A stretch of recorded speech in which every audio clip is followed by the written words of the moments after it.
Bonjour, ici Peter Moore pour The Plot 9/11.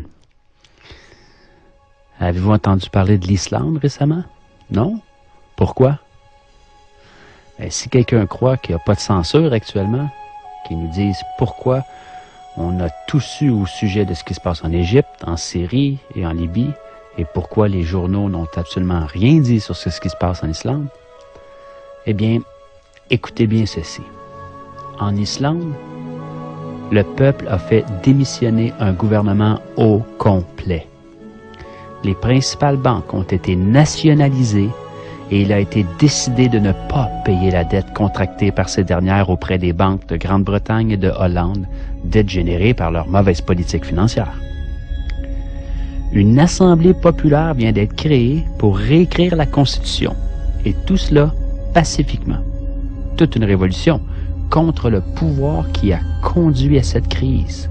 Voilà pourquoi rien n'a été publié. Depuis plusieurs mois, puis même on pourrait dire depuis 2 ans, là, on n'a pas vu grand-chose. Que se passera-t-il si les citoyens du monde en prenaient exemple? Brièvement, voici l'histoire des faits. 2008, la principale banque du pays est nationalisée. La monnaie s'effondre, la bourse suspend son activité, le pays étant banqueroute.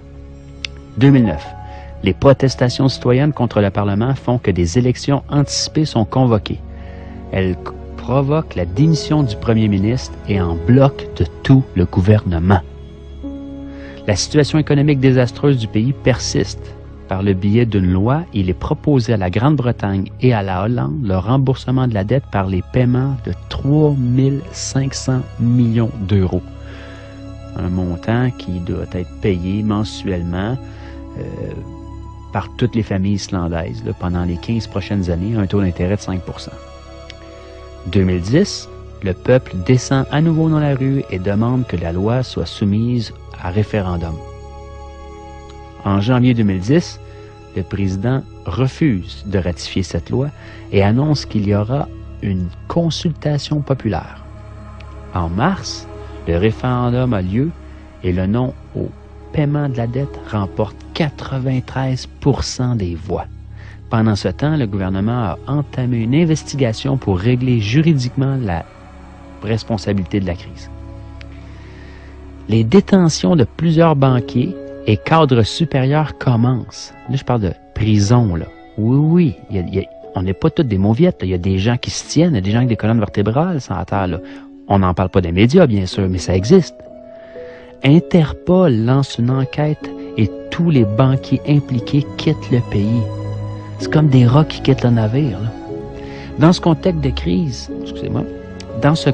de crise, une assemblée est élue pour rédiger une nouvelle constitution qui reprend les leçons apprises de la crise et qui se substitue à l'actuelle, qui est une copie, dans le fond, de la constitution danoise. Pour ce faire, on a recours directement au peuple souverain.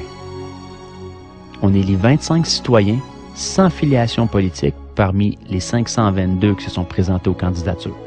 Pour cela, il faut être majeur et recueillir le soutien de 30 personnes. Assez simple. L'Assemblée constituante commence ses travaux en février 2011 afin de présenter, en partant des avis collectés dans les diverses assemblées qui ont eu lieu dans tout le pays, un projet de grande charte. Elle doit être approuvée par l'actuel Parlement ainsi que par celui qui sera constitué après les prochaines élections législatives. Voici en bref l'histoire de la révolution islandaise.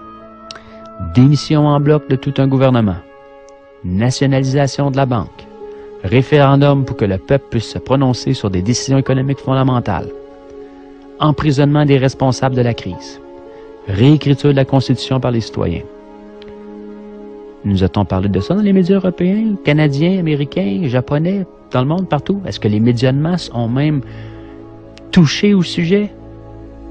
En a-t-on parlé dans les débats politiques, radiophoniques ou télévisés? A-t-on vu des images de ces faits à la TV? Bien sûr que non. Il y a ben trop de monde qui regarde. Le peuple islandais a su donner une leçon à tout le monde entier, en affrontant le système et en donnant une leçon de démocratie au reste du monde. Les sources, c'est la liste Parti de gauche 84 par Forum civique européen.